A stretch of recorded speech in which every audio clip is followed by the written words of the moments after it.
over 117 years now, the Salvation Army has been actively involved in emergency disaster services, but by far, this hurricane has been the worst that the Salvation Army has ever had to cope with. So we've now moved, as we said yesterday, to this downtown location to coordinate all of the recovery process. And today, we have a very special visitor. The international leader of the Salvation Army, General Andre Cox, is coming to visit and wants to be on the ground to see exactly what's happening and how his troops have been immobilized. And I invite you to come along for the ride. Wow. What's that? Okay, well, Today we handle the maintenance issues, the ones that are broken down. We have a few every day. And we handle that. We go to the garage and pick up the ones that are fixed. Yeah, that smells good. It tastes better. You want one? No, I'm good. I'm good. Thank you, though. That's wonderful. There are people who need it down there. Yes, yeah. Then I come and I see people that are smiling and really wanting to work as a team, and really that is what it's about. You know, we talk about our mission, which is preaching the gospel and meeting human need in Jesus' name. In these sort of instances, we're preaching, but not so much in words, but by what we're doing, and I think it's a great opportunity. People's lives have been turned upside down, and they need prayer support. They need to know that people are behind them praying for support, but also that perhaps others would consider volunteering and coming and helping and supporting. This isn't a sprint race, it's a marathon. I'm grateful for Salvationists who are mobilizing, who are working in incredibly long hours, and we want to be here not just distributing meals for a couple of weeks and then moving on, but to be here to walk alongside people and to support them in a journey that will likely take years.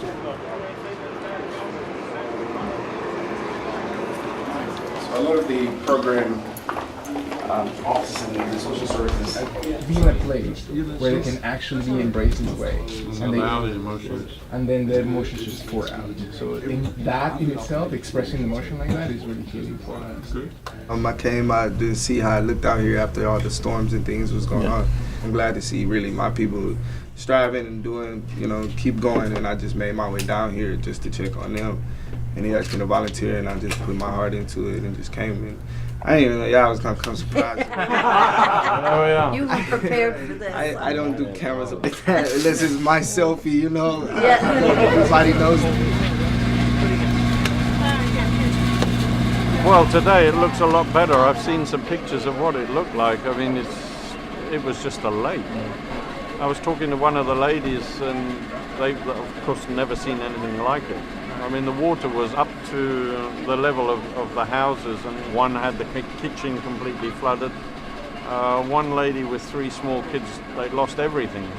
So it's not just about coming and dishing out things, it's how do we walk with them and how do we help them to find the energy, the resources to recover. Salvationists have experienced what these people have experienced, but it's great to see them out on the streets and trying to help another community and not thinking about themselves.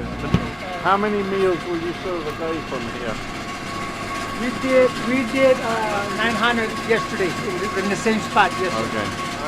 Okay. This really brings home the reality of, well, not only the scale but the impact in real human terms, and so I'm glad to see the operations of the Army, glad to see the commitment of our people, and we're in it for the long run. Well, I think that's what people want to hear, General, that this isn't a one-off. We're in it for the long run, but of course when we're in things like this for the long run, the Salvation Army still need your support. So I'd invite you to text STORM to 51555 or helpsalvationarmy.org and give whatever you feel that you will be able to help us in the long run. With the leader of the International Salvation Army, General Andre Cox, and me, Gavin Schofield-Smith, here in still a very hurting Houston, Texas.